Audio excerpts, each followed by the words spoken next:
Hello, everyone. Welcome to another episode of the Rugby NorCal podcast. I'm your host, Nate Delana. And today I sit down with John Carone of Healthy Sports Parents. Healthy Sports Parents is a social media handle and company that John started. And I think it's a really good perspective on youth sports today. We're going a little different. We're not really going the rugby side of it. We obviously weave what Rugby NorCal does into the conversation, but I really like John's message. I think it's really important. It's a really important message for the youth sports landscape. And I think Rugby NorCal does a really good job of facilitating his mindset on youth sports and youth sports parenting and how to make kids, and how to make great members of society in general. I'm a firm believer that rugby does so much more than just introduce a kid to a game. It's really why I'm so passionate about the sport. Rugby, I talk about it in the podcast, it really reveals who you are on the field, both good and bad. Really, it really reveals what your person is at the time of when you're playing. And it also allows you to learn and to move towards somebody that you might want to be. The game is just so special in that. And I just think the sport really lends itself to it. And I think Rugby NorCal does a really good job of, helping kids and helping families, get into something that's special, right? We always talk about our community. We always talk about our culture. We always talk about, what a positive rugby day looks like. And not saying that we don't want to get competitive or that we aren't competitive, but I think, in order to dive into this sport, we have to be community driven and we have to be, supportive of each other. And I just think John's message goes a long way with that. And, as a parent myself and a youth sports organization full of parents, I think John's message is important to listen to. And I think Rugby NorCal needs to keep doing what we're doing to help build our community in a way where we are producing not only the best rugby players in the country, and that's a fact, but also phenomenal human beings, contributing members to society, and really helping kids and families get to places that they may not have ever thought they could get to. So, really excited for you guys to listen to this podcast with John. Please follow him on social media at Healthy Sports Parents, and maybe some introspection and maybe just some thoughts will trigger some things in you, and you might have some different ideas. I don't know. I really enjoyed talking to him, and I think it's a really good pod. But before we get into everything, I want to talk a little bit about May 9th. We're going to be heading into Rugby NorCal Championships. I'm super excited, everybody. We are going to have these championships at Stanford University. My goal for this year and for the future of rugby in Northern California is to professionalize the sport, make the sport look more like a spectacle, and just really, and really comes down to it, give our players and our families something, an end of the season that they can be proud of, right? Especially these players in our high school club programs, right? There's so much sacrifice that goes into the game. There's so much sacrifice for the players, for the coaches, for the families, for the administrators. There's so much work that needs to be done behind the scenes to have a positive experience in rugby, especially with our club status that we are right now. And so it's important to me, it's important to the Rugby NorCal board that our end of season tournaments and events are held at prestigious locations so that players can be proud of what they are walking into, what they've earned, right, on these last days. And so I'm going to continue to strive to push the game and push our events this way because I feel like our players, our high school players, deserve it. And I think, obviously we're going to continue to learn and grow and iterate in the youth sports space as we grow, right? Especially as 2028, 2031, 2033 are all, really right in front of us. And so, I want our kids and our families to be proud of the sport that they're playing. I want them to, be confident in Rugby NorCal and what our intentions are. And, I want us to, really be driving the game forward in a positive way. And I think just having these club championships at Stanford University, Stuber Rugby Fields is something that is really important to me and something that we'll continue to do over as the years come. So just a sincere thank you to everyone who is participating in Rugby NorCal. And whether you're participating as a ref, a coach, a player, a family member, an admin, a volunteer, thank you. And we should use May 9th as a date to celebrate all the hard work that everyone is put into our sport. And I'm really excited for where we are taking this thing and where we're going to go. Now, before we get into the podcast with John Carone, we're going to talk about our sponsors, pay some bills a little bit. First, World Rugby Shop. World Rugby Shop for all your rugby needs for this rugby season. Obviously, we're at the end of the season for 15s. Sevens, though, right around the corner, everybody. High performance season right around the corner. New mouth guards, new cleats, maybe some new kits, maybe some jerseys, maybe some shorts. What do you need for your rugby season? Go head on over to worldrugbyshop.com to get it. Those guys are great. They're going to be at May 9th at Stanford as well. If you want to come meet Brad and everybody, we might be doing some giveaways, might be doing some halftime shows, right? And so come on over, talk to Brad, talk to the guys. We're really appreciative of them flying all the way out here to hang out with us on our championship event. And we're excited for them to, keep on going with Rugby NorCal. They're great. They're super responsive and they get the job done. And that's really all you can ask for when it comes to rugby merch and rugby kits. So take a look, go introduce yourselves, or go to worldrugbyshop.com to get your rugby stuff today. Secondly, Next Phase Rugby. Next Phase Rugby is an online recruitment platform for players and coaches to come on and start talking and get recruited. We've been talking about Next Phase for a really long time. We talk about how every player in Northern California can play rugby in college. There's so many different types of rugby programs out there. It's up to the players within Rugby NorCal to figure out what they want to do at the university level if they want to play and find that program that fits them. There are a wide variety of social clubs, competitive clubs, highly competitive clubs out there. And there's something for everybody. And there's a community for everybody. And so I would recommend heading on over to Next Phase Rugby. Use the code NorCal. That's NORCAL, capital NORCAL, to get a paid program, a discount on a paid membership. You get a little bit more bells and whistles on there in regards to your recruiting. But even if you don't, just head on over, create a free account, and start looking at different organizations and different universities. I know there's a bunch of schools in the Northern California area that are on Next Phase Rugby, Sac State being one of them, UC Santa Barbara being one of them, San Jose State being one of them. There's a ton on there. They're all looking for kids to play, and maybe you'll find the right spot for you. So again, nextphaserugby.com. Head on over, start getting recruited today.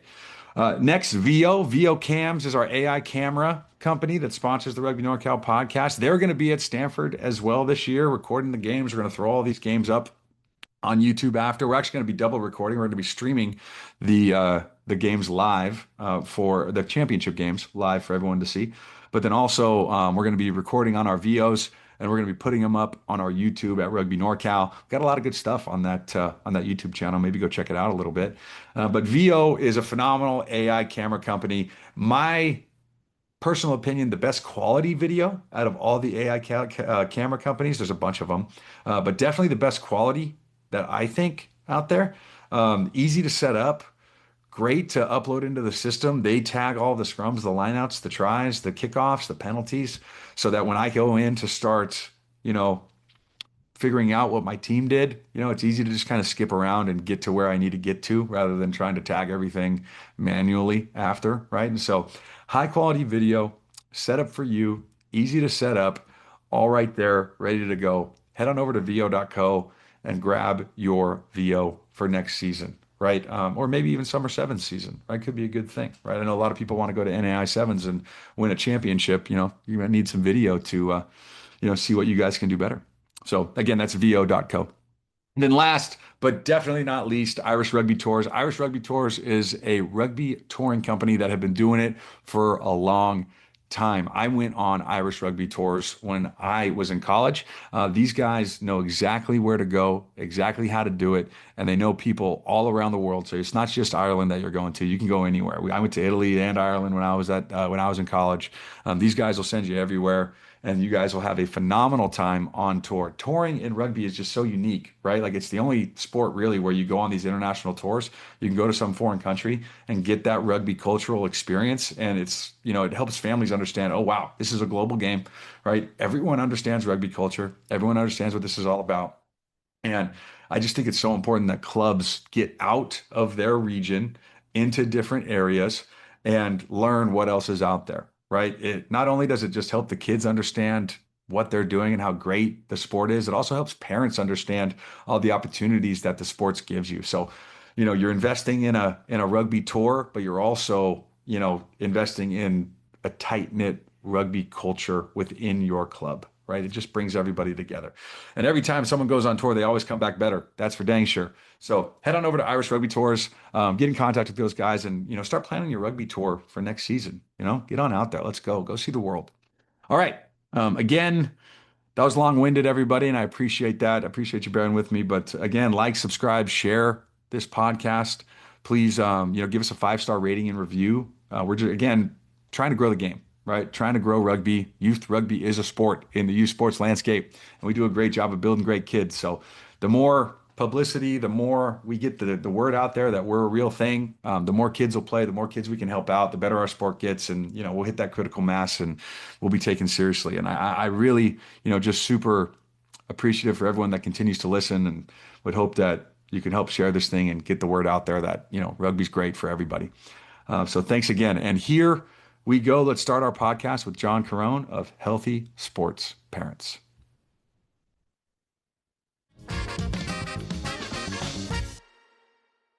Hello, everyone. Welcome to another episode of the Rugby NorCal podcast. I'm your host, Nate Delana. Super excited to sit down with someone outside of the rugby sphere today. Being a sports parent is something that can be very rewarding for a family. Could also be very difficult. It puts you in a lot of interesting situations. Jonathan Carone has been talking about Healthy Sports Parent and is the founder of Healthy Sports Parent, and he's with us here today to talk to us about what he's building, why he's doing it, and maybe give us some insights on what he thinks about youth sports in general. John, thank you for joining us today. I appreciate it. Thanks for having me. I appreciate that. Yeah, John, I've been following. And can I call you John, or do you prefer Jonathan? Sure, Yeah. whatever. It's a crazy world we're living in now. Sports is like a whole different world than when I was playing, and then when we were playing, and the landscape, it's so vast, and there's so much opportunity. I'm really excited to talk to you about all of that today. But before we get into it, I'd love to know just kind of about your upbringing in regards to like what sports did you play? Usually we ask in this podcast, when was your first time playing rugby and how did that experience go? I don't know if you ever played rugby, but would love to hear about your youth sports journey when you were there. I was introduced to rugby when I was in student ministry in 2010, 2011. Okay. It was a club sport in Tennessee, Yeah. and some of the kids in our youth group played it at the high school level. So I was fascinated by it when I first was introduced to it. I've never played it, but I remember standing on the sidelines, freezing my butt off in February, watching my boys run up and down the field, and they seemed like they were having a great time and they were good at it. So yeah, there was that. My background, I played a little bit of everything, mediocre to bad. Okay. So I tell people I was always that first level of cut. When you think of the best players in your grade who made the school team, I was the very next level below that. I could make all-stars in the rec league. I could make a travel team if I wanted to. But when it came to the top 6 to 10 people in my class, I was 13 or 14 in most sports. So I only played football in 7th and 8th grade, didn't love it, had a very poor coaching experience.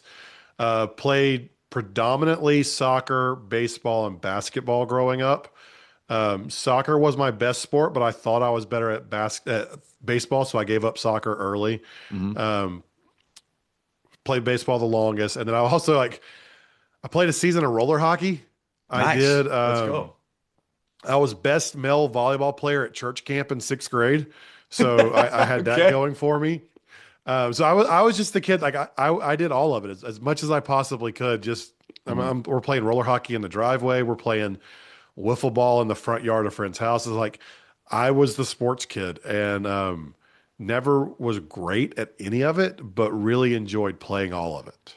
That's beautiful to hear. And to be honest with you, I love hearing, I would consider, just based off of what you just described right there, you're probably a tweener guy, right? A guy that wanted to play, a guy that could play, get into the sport a bit, but probably not one of your top level guys. Rugby has so many of those players because we are still a growing niche sport where people are trying to find their way in the youth sports landscape. And so, looking back on it, I would have told young Jonathan to play a little bit, but we're past that time. But it's all good. I think I totally can resonate with what so you're my saying. issue, like I can look back at it and be completely honest with myself. I learned in counseling in my early 30s that I never learned how to process disappointment growing up. Okay. So I was never the kid that tried terribly hard outside of it because, again, looking back with perspective, it was easier to not put the work in than to be disappointed by putting the work in and not making the team. Mm. So I was that kid.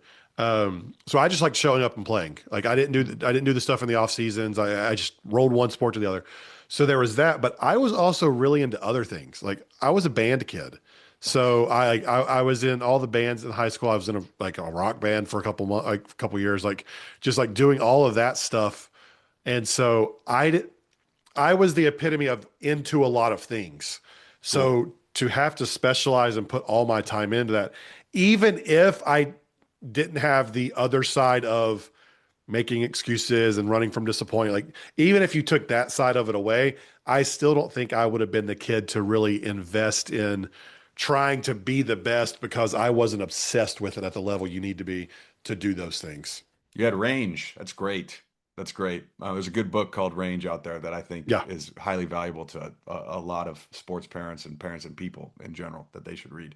That's awesome. I'd love to hear that. I'd love to talk a little bit about your mission. So, I've been following Healthy Sports Parents on Instagram for a while. I've listened to a few of your podcast episodes as well. There's been a few on there that we can talk about. I don't know if we're gonna have enough time today, but I'd love to really introduce you to like what your purpose is in regards to what you're trying to do in youth sports. I think again, rugby is still so new in a lot of different ways, but we are making a lot of headway to becoming a legitimate sport within the United States. I wanted to ask really about your thoughts around the identity of a youth Mhm. sports parent, right? I think in rugby, because we are so niche, the there's a lot of pride that parents have of being a rugby mom or a rugby dad. There's a lot of pride that a kid has for being a rugby player once they really buy in, right? How do you make sure that the pride of being a rugby mom and a rugby dad doesn't filter into high pressure for the players that really want to be rugby players or players that are just trying to try it out maybe as well? Yeah. So I go back to the core when we get here, the core of just human, not even just rugby parents, but humanity here. Um, as human beings, we have deep within us, below all these layers of insecurities and fears and identities and all this stuff, we have this natural desire for what's called self love and self glory. Mhm. Self love means that we want others to like us. Self glory means that we want them to think we're good at what we're doing. And when we remove it all the way from sports, it goes back to the cavemen because when the Vikings came over the hill into the cul-de-sac, we wanted our neighbors to like us and to think we were worth protecting for our safety and survival. Mhm. So whatever. I was stumble over Yeah. anthropologically. Yeah. Um, that's just part of our human condition. Okay. So that is part of who we are. So self love and self glory on their own are not bad. Where this goes wrong, and then we can go take it to rugby now. Where this goes wrong is when we think people will like us more because of the sport our kid plays, or that they think we are a better parent if our kid is successful in the sport they play. Mhm. They think or we think that they will think we're a better parent if we're doing all the camps and playing in all the tournaments and we come home with the gold medals or the trophies or the rings or whatever. I don't know rugby enough to know what you get at the Yeah. end of a tournament or something like that. It's all good. Um, so, but like that's where it goes off the rails. Like when self love and self glory sit back here in the back seat and they're on the journey with us, totally fine. Like Mhm. they deserve to be part of it. They protect us sometimes. But when self love and self glory get in the driver's seat, they start taking us places that we don't need to go because we're giving them too much. So whenever I talk about this, people either get it immediately and they're like, oh, that explains so much, or they go, no, that's not me. And I was the no, that's not me when I was first introduced to this concept through counseling and some other stuff. And then I started digging down deeper and deeper and deeper. And like, it's like, oh yeah, like that it starts to make sense once you get there, but it can take some time to get there. Mhm. Okay. I'm totally with that. And so is this a problem that you see with parents across the gamut in like in Yes, regards to their age, the age of the age of the player that they have? Or is this something like specifically that you're seeing from players that are like 5 to 12? Like I'm trying to kind of figure out it's like everyone. It's Like everybody. so I work with my local high school's baseball team, Mhm. and we had a game recently where um, we were in the bottom of the seventh, so last inning. We were down by 3 runs, had a guy on base, 2 outs. This kid's up to bat. He takes a strike. He doesn't swing at it, and his dad from the sideline screams, "Swing the dang bat!" and like very aggressively. Yeah. And then he even mutters under his breath, well, he knows it's encouragement. Like he knows I'm encouraging. You watch the kid's body language. He was There it out the goes. second the dad yelled that. Yeah. Like, and then after I talked to the kid after the game and like, we got to work on that with him, with the kid. Hmm. But dad, dad called it encouragement, but it was really just emotional regulation Hmm. because dad was nervous in that moment for his kid, and we can go through all the layers of why that nervousness was there. A lot of it stems from that self-love and self-glory idea. Hmm. You don't want your kid to be the one to make the final out during the comeback because you're scared that others are going to not like you as much or not think you're doing your job as a parent. If the kid, again, this is where the identity piece, if we don't have it in the right place, can get there very quickly. And so the dad lost control of his emotional regulation and yelled out on the sidelines and actually made his son perform worse. So it Hmm. was a tangible example of this idea causing negative reactions on the field. And so, I mean, that kid's 17 years old. Yeah. So Yeah. it happens all the way through if we are not aware of it. Is it fair to say that really taking that situation or any situation where you as a parent want your kid to succeed, right? I, for me, it almost seems like I would almost welcome those situations, right? And I would almost welcome that pressure because in my opinion, pressure is a privilege, right? And Depending on the whatever kid and the depending on the situation. Yep. whatever the outcome is though of that situation, there are positive takeaways from it, in my opinion. If you strike out, if you make the last out in a game, right? The fact that you had that opportunity for to succeed is, I think, potentially important Well, because Kobe Bryant said you stood once up said there. that like You would, yeah, you I were either there. win or I learn. Exactly. Like That this is a good thing. And I think just I'm trying to switch it for a parent, right? Like, and let's take so it to the can, rugby so can I space. tell you what it comes back to? Yeah, please. In America, we have this unhealthy relationship with winning and losing. Uh-huh. Yes. We think everything is about winning and losing. If you saw my comment section on social media, anytime I talk about winning and losing and competition, I have people in there every day saying that life's a competition. You're always competing. You're always trying to win. Yes. Or I say that like everyone wants to win. You should always try to. Yes, you should always try to win. But what research and study after study and high level coach and high level athlete on like we have I have example after example after example of people who know this and have studied this and who have been there.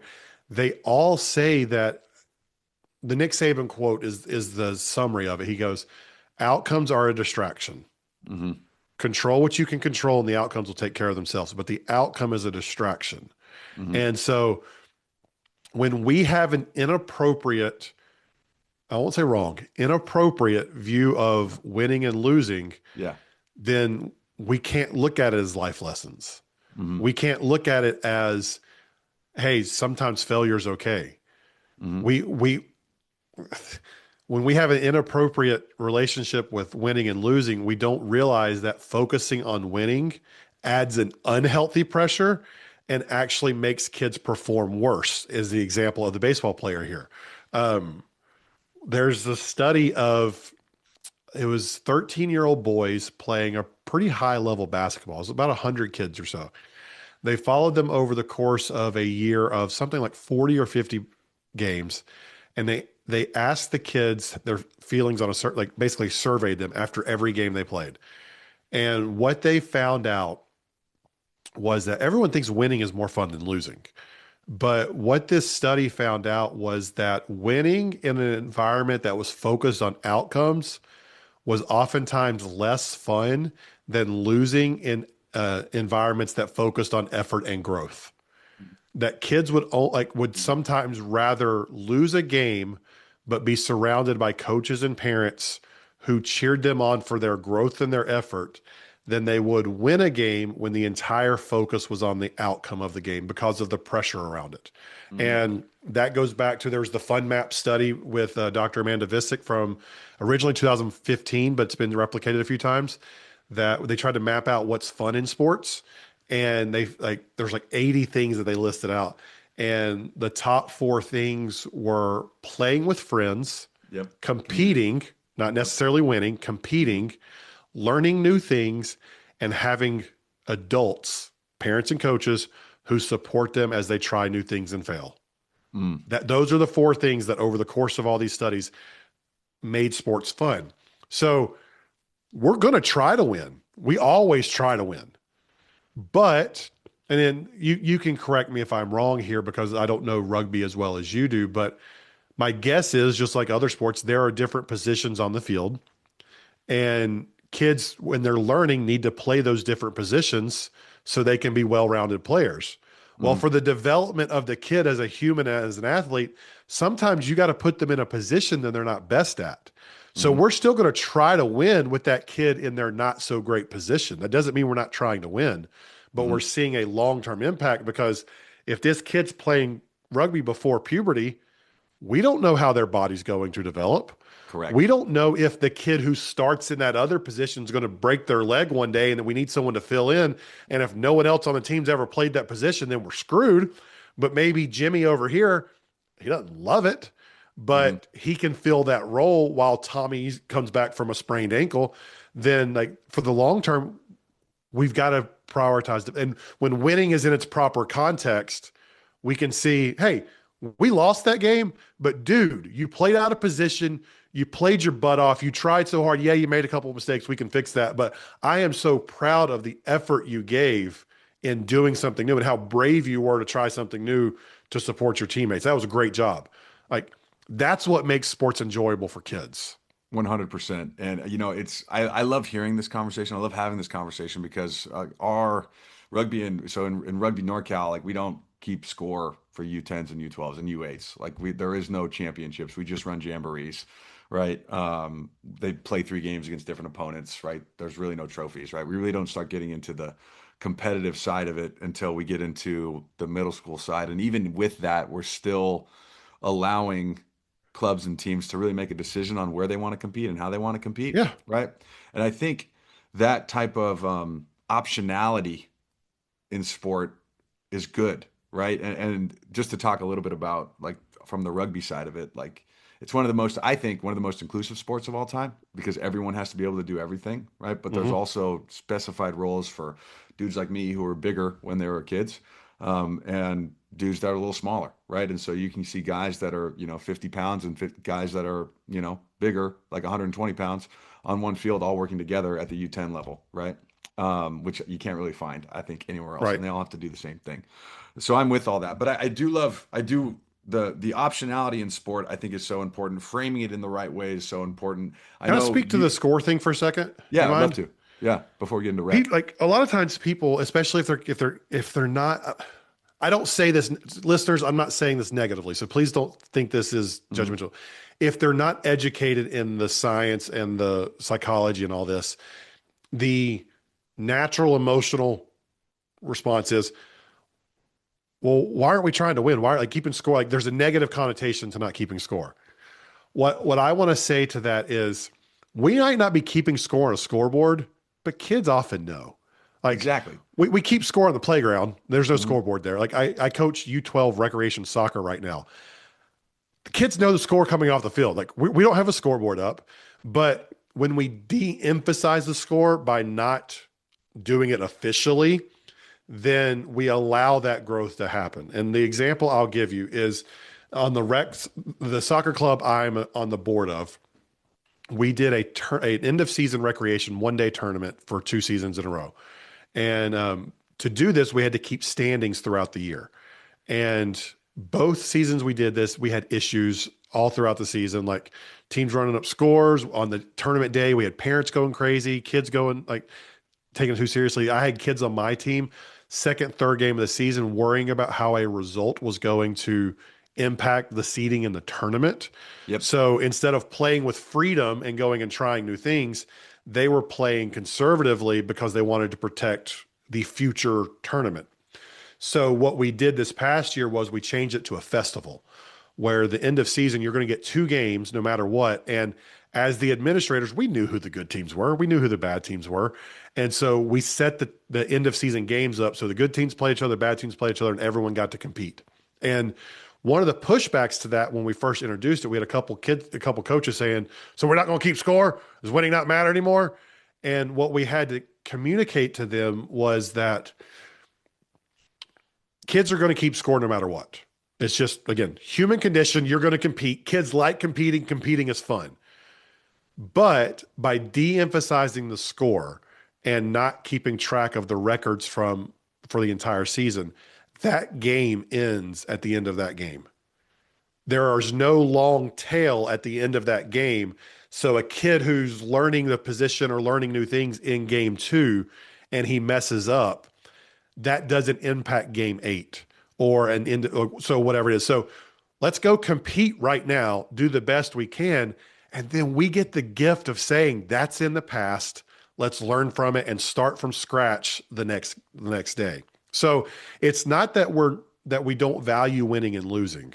We're just trying to put it in its proper context so that we can develop kids at an age-appropriate, psychologically and developmentally way so that they have a good relationship with the sport and don't put their entire identity in winning and losing. Because if we start that at young ages, it's really hard to break as they get older. And by having a realistic, or at least that type of plan from an administrative standpoint, and that's the thing, right? That was an administrative decision Yes. for both things, right? Allows players to create a healthy relationship with the sport, right? And I think allow a player to be more passionate about it in the long run, right? Because you're really developing passion when you're younger, and then doing much more high level competition once, everyone probably hits puberty, right? Yeah. Like I think that mindset is so good in comparison to, trying to win something on a weekend, every weekend. Because the reality, and you know what I mean? you tell me if rugby is different, but in every other sport I've been around, the kid who is most physically developed, whatever team he's on, they're probably going to win. Mm-hmm. Like maybe not every time, but we talk about it in our league. Hey, the team that has this kid, they're up 2-0 from the beginning of the game in soccer because that kid's going to be worth 2 goals, whether he scores them or helps. Like it's just, it's the nature of human development. When you're playing at these, like when you're trying to be inclusive and allowing everyone to play together, the kid who is the most physically developed, their team's probably going to win. I'll give you an example here. Last fall, I was coaching my daughter's soccer team. And in this game, first off, we had no subs. So we played 9 girls for 60 minutes and they played their butts off. They passed the ball better than they've ever passed the ball. They talked to each other on the field better than they've ever talked. They stayed in their positions and they did everything we asked them to do. This was mainly 5th and 6th grade soccer. We had some 4th graders on our team as well. And so this team we were playing had a 6th grade girl who had already started developing into puberty, was more athletic than anyone on the field. And that girl got 4 breakaway goals where our kids just weren't fast enough to keep up with her. We lost 4-0. Yeah. Did we lose that game? I mean, on the scoreboard, yes.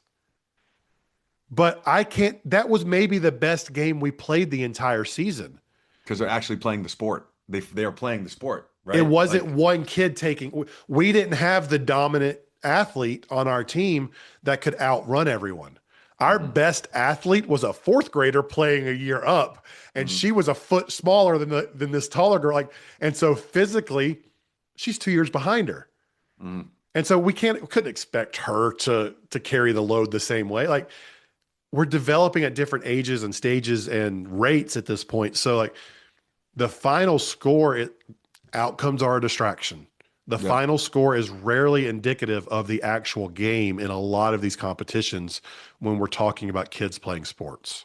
Yeah, and because really, especially at that level, I mean, we're talking sixth grade and below, right? Like we want the kids to learn how to play the game properly, how to play the game and how to play the game the right way, But have you been to right? a middle school game Yeah. lately? Oh, dude. Well, You have middle an school eighth is grader with a hot. full beard who's 6'2", Oh yeah, standing next to a seventh grader who's still 4'10", 90 pounds. Like, yeah. I and I they're coach supposed middle to school. compete against each other. Like, Yeah.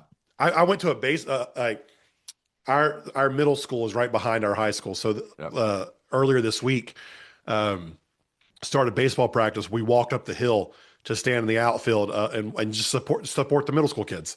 And we're standing there, and the pitcher is all of 6'2", and the Yeah. second baseman is all of 4'10", and I'm like, go. Yeah. These are not like they're the same age. Are you serious? Like it wasn't the case of some kid reclassing down and he was actually a 15-year-old eighth grader. No, he just hit Mhm. puberty a little bit quicker and grew a little faster, and the other kid hadn't hit it yet. And Yeah. they're the same age. Yep. It's amazing. No, and that I coach middle school, and that's why again, going back to the optionality, right? Being able to decide where you want to compete, super important. Because that, I mean, in the middle school age grade, there's so many kids in so many different directions, Yeah, right? I mean, it's the biggest melting pot of development, I think, middle school's in all of cool. sports. It's just hard. Yeah, it's difficult. It's difficult. It's a fun problem set every year, depending on what comes in, because it goes, and this goes back to mindset and kind of what a coach's job, in my opinion, is. You really need to figure out, what your team is, where it's sitting, right? What kind of, and then what your goals are. How do you define success? In some cases, I think, in some cases at that level, if you have a team that can focus on, hey, if we do all these things, we should win, then winning can be a part of it. But really, if you have a bunch of guys that are just trying to figure themselves out, then that can't be like winning cannot be a main focus, right? Like We got to be able to do I'm a these big things the believer. right way, you know? I'm a big believer in individual development plans, like Yeah. IDPs Okay. and individual goals. Hmm. So like I often when I start a season, I'll ask kids like, what is your goal for this year? Like Yes. what can you define a win? Like a non-scoreboard win. What is your win? Like, do you want to be a better teammate? Do you want to get better staying in your position? Do you want to learn a new position? Do you want to X, Y, whatever it is? And then there's some of them, especially kids that I've coached before. I'll go up to them and say, hey, like I've got two kids on my team right now. I was like, boys, you're the best kids on this team, but I need you to be better teammates. Hmm. Like I need you to like, can you help make your teammates better? Because there's going to come a time where everyone else catches up to you. And if you don't know how to pass the ball, if you don't have the vision to see the full field, then you're not going to be as good anymore. And I've asked them, like these boys are 9 and 10 years old. They're playing up in U12. They're still supposed to be in U10, and they're the best players on the field usually. It's recreation, by the way, so Yeah. we're not traveling at this point. Yeah. And I've asked them, I was like, guys, what's more important for you to win a game at 9 years old in recreation soccer, or to be the best you can be when you're 16 years old and playing for high school? And they said high school. I was like, all right, so to do that now, these kids you're playing with are very likely your teammates when you're 16, 17 years old. So can you help make them better? And in the process, we're still going to get you your goals. We're still going to we're going to do all this stuff, but you can't feel like you have to go do it all right now and kids are smarter than we think they are. Agreed. And when we explain this to them, it's like, hey, if you help make this kid better and you learn to pass the ball better, do you know how much better, how much more dangerous it makes you when the defense doesn't know if you're going to dribble around them or you're going to pass? Hmm. If they know you're going to dribble it all the time, they just come up and they knock you off the ball. Hmm. If they don't know if they got to wait back, and then that makes us so much more dangerous. And just watching that click, and it's going to take longer than you think it's going to because they're kids. They're smarter than we think they are, but they're also dumber than we think they are. It's just Fair. it's the epitome of growing up. Yeah.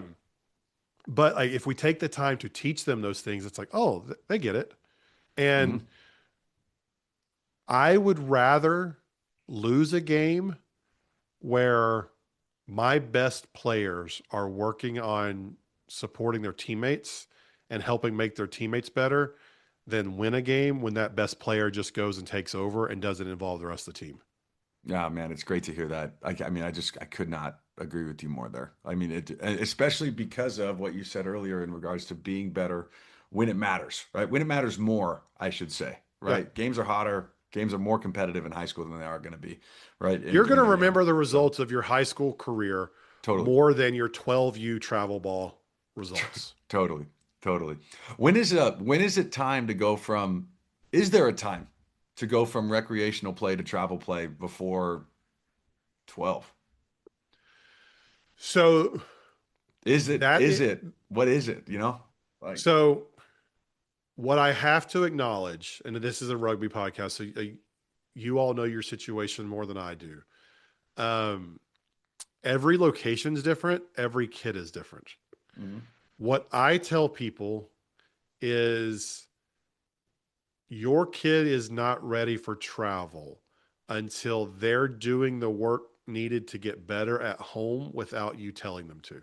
mm, So I don't know what individual practice looks like in rugby, mhm, but so in soccer, it's if they're not out in the backyard dribbling around or they're in the garage kicking against the wall or something like that, they're not ready for travel. In baseball, softball, if they're not hitting off the tee or asking you to go play catch with them, they're not ready for travel, softball mhm, or baseball. If they're not taking free throws or shooting in the backyard for basketball, they're not ready for travel basketball. So once they start doing the work on their own and they're willing to put that in, that's when they're ready to go do it. I would still caution families to vet who they're playing with. Like, what's the club like? What's the coach's priorities? How often are they playing? What's the downtime look like? So I mean, because there's a right way and a wrong way to do travel. Um, but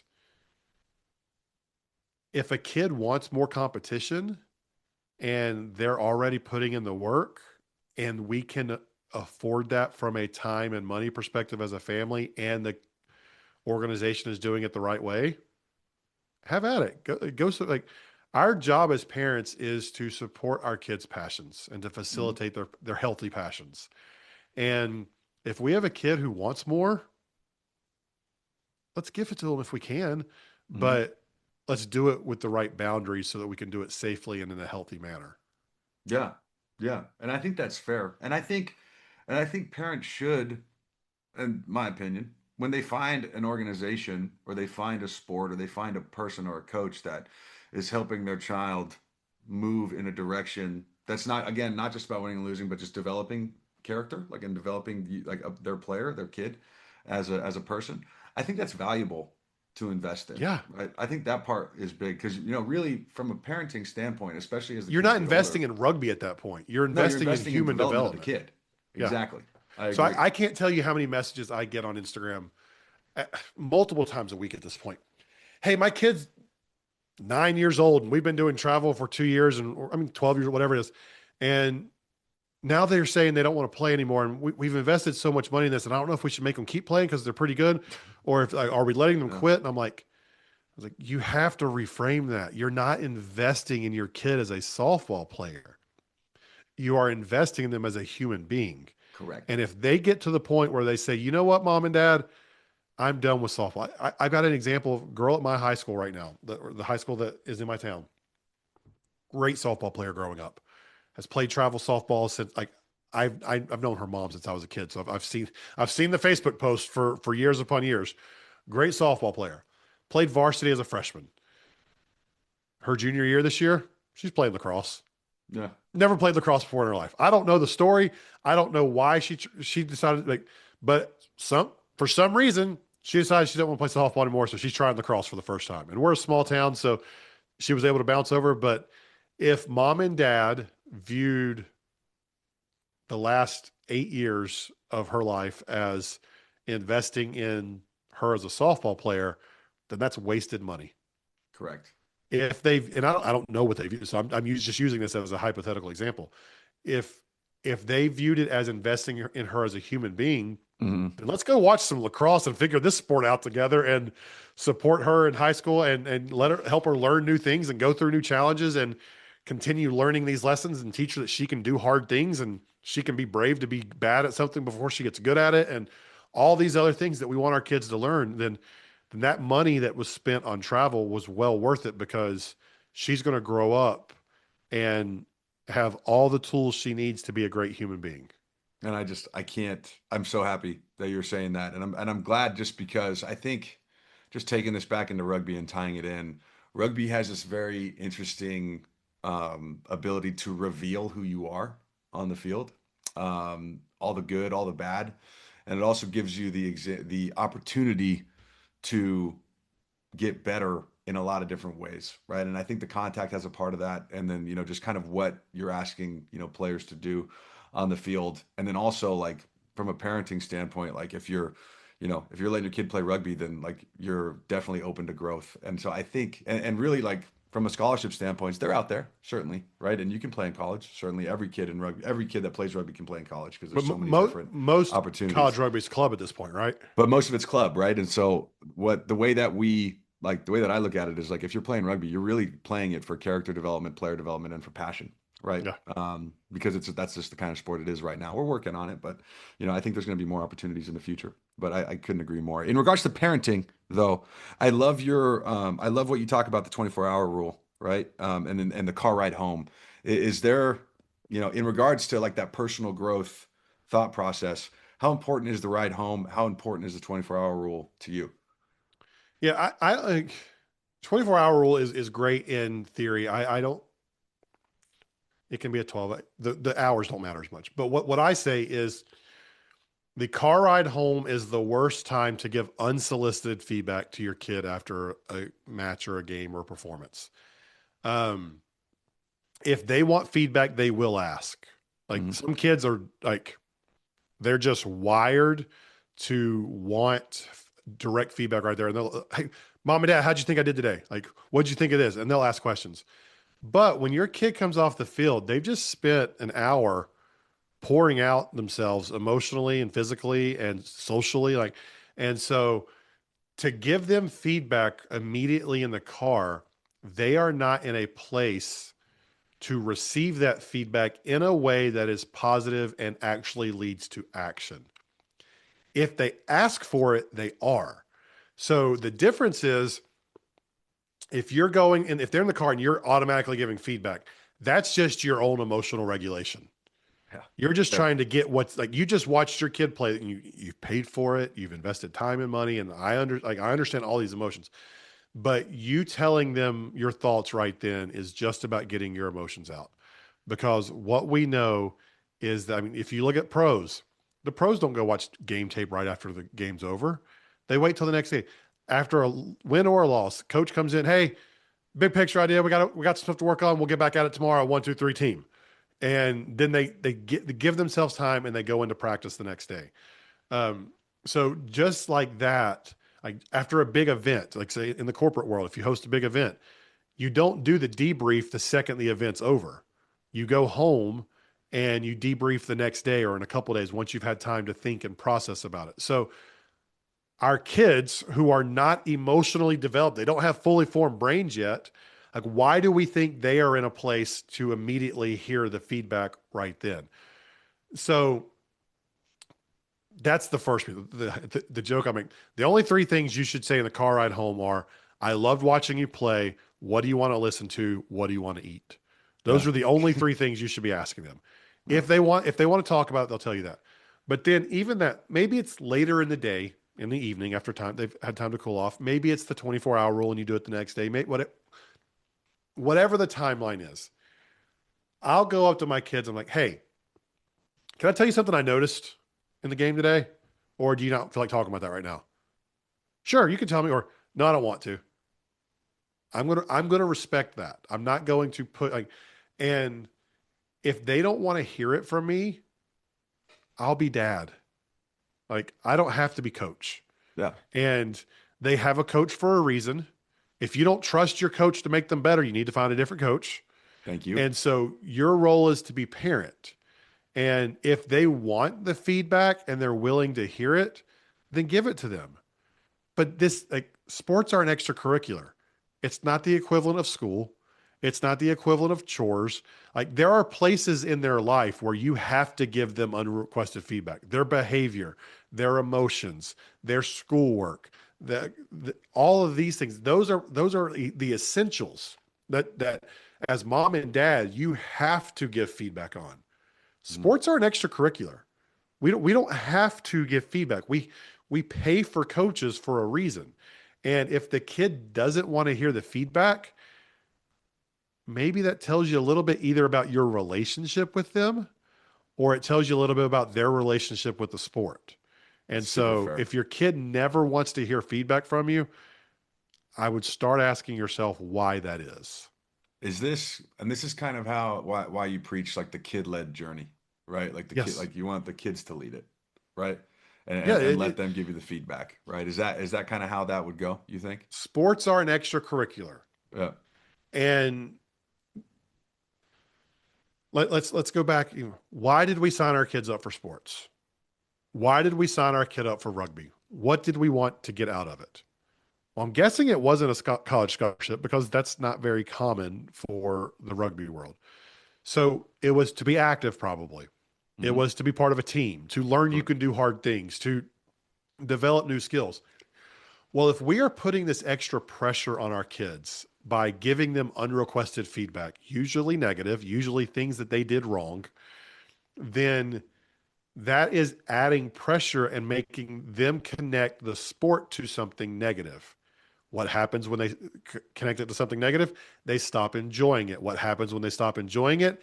They want to quit. What happens when they quit? We don't get to teach them they can do hard things. We don't get to teach them that they can be. So, all of this is in the pursuit of lifelong or as long as possible athletic journey so that we can use these sports to teach them the games that or teach them the tools that we want them to learn. And what we have to realize is that once it stops becoming fun, that's when most kids quit. And yes, there will be hard things in life you have to push through. Sports aren't one of them, though. Yeah. And so, how can we support our kid along this journey? And then the other piece of it is if they own it, they're gonna like if they're asking the question, if we give them the space to do that, like my daughter, fifth grade right now, going into sixth grade next year, I've known how good she could be in soccer for the last 2 years. She's not going to go to college. She's going to top out at a varsity athlete in high school, contributing on her, probably not even all conference, contributing on her team. If she wants to get there, that's probably where she's going to get to, but she's got to want to get there herself. Yeah. And so my job was to put her in an environment so that she could catch the bug and Hmm. want to go there. And we're starting to get it. Like the craziest part of this, her desire to get better right now is not because she wants to be the best soccer player in the world. Her desire to get better is because as a fifth grader, she got to be a ball girl for the middle school soccer team this year. And she wants to be part of that team because it looked Hmm. like fun. And they let her put her hand in it and do the breakdown sometimes at halftime and all this. So she wants to be on that team. And so we've had the talks like, well, kiddo, like they were better than you. She says, yeah, they were a lot better than I am. It's like, well, so I mean, if you want to support your teammates, you got to get better so that they can count on you. And so her desire to get better now is to support her teammates. Hmm. And it's an And internal it's motivation. an Yeah. internal motivator to Yeah. be a part of something and to support the other people who are part of it. Will she ever catch the bug to want to be great? I don't know. But I think it's a pretty healthy desire to want to help make your teammates better Hmm. and to I support the people around you. Well, yeah, raise good teammates, right? Yeah. Absolutely. Absolutely. My last question for you is this, because I know you got to go, and this might be long and drawn out, so we might have to do this again. Um, like we look at the entire landscape of youth sports now, and I see it all the time on social media and LinkedIn and everywhere. It's always youth sports is broken, right? Youth sports is broken. Um, do you think youth sports is broken? Do you think do you think it's a parents are confused? Do you think the machine's too big, or do you think that really this is just basically a market that has been responding to maybe what has been needed so far, and like the market's going to then respond back to maybe recreational, maybe a bit more like less commitment. I just I don't know if I'm sold that youth sports is broken. I think that maybe there's a lot of solutions and parents can make better decisions too. I think it's a combo. But what do you think on this? I think we could have a 3 hour conversation on that question alone. Um, but at the core of it, I think there is I had a conversation 2 days ago with the president of the largest soccer club in America. They have over 100,000 players. And we were talking about parenting. And he said, you've got a group of who are just bad. Mm, And you've got a group of parents who are delusional. And then you've got a group of parents who are pretty okay. And you got a group of parents who are really solid. And then you got a group of parents who just don't care. There's five in there. If we can move the bad ones to delusional and the delusional ones to okay, then we'll be good. But what has happened is because of those parents who are bad and delusional, there have been people who have seen, oh, we can get money from those people because mm, they think this. And so let's go build a system around that. And the bad and the delusional are louder than the good and the okay and the detached. So the loud and the or the bad and the delusional are now the evangelists for you got to do this or your kid's going to fall behind. You got to do this or this, and so that has become a cycle to where like there are people who are doing good things. A lot of people doing really good things in youth sports, and there are also people who are preying on fears and insecurities for money. mm, And both of those exist. And there are mm. parents who are wanting to do good things, and there are parents who are inviting those people into their lives who will take their money for anything. So the answer to your question is yes and or both and. Yeah. It is both broken in places and parental problems in places. But I was just at a conference with it was the biggest youth sports business conference in the country, and I call it the youth sports resistance. Hmm. There's a comeback towards doing this right, and there's people pushing back, and it might not happen in time for our kids, but our kids, we should have a better environment for them, or the generation between our kids and their kids. Like there's always that gap. Um, it's resetting, and I think parents are wanting a reset, and um, we can compete. We can do these things. We can do them, but we can do them in the right way, in a way that is cost effective, that doesn't take all the kids' time, it doesn't have you traveling all around the country. It's just we got to swing the pendulum swung a little too far, and we got to get it back to the middle without going too far to none of this matters at all. No competition ever. Like so, we got to swing it back, and then hopefully it stays where it needs to be. John, I am so thankful for your message and what you're doing. I'm super appreciative for you coming on our podcast today, and I just I hopefully we can have you on again and we can do some more work. I think what you're doing is really important and needed in the youth sports space. So thank you. Awesome. Thank you so much. I appreciate it.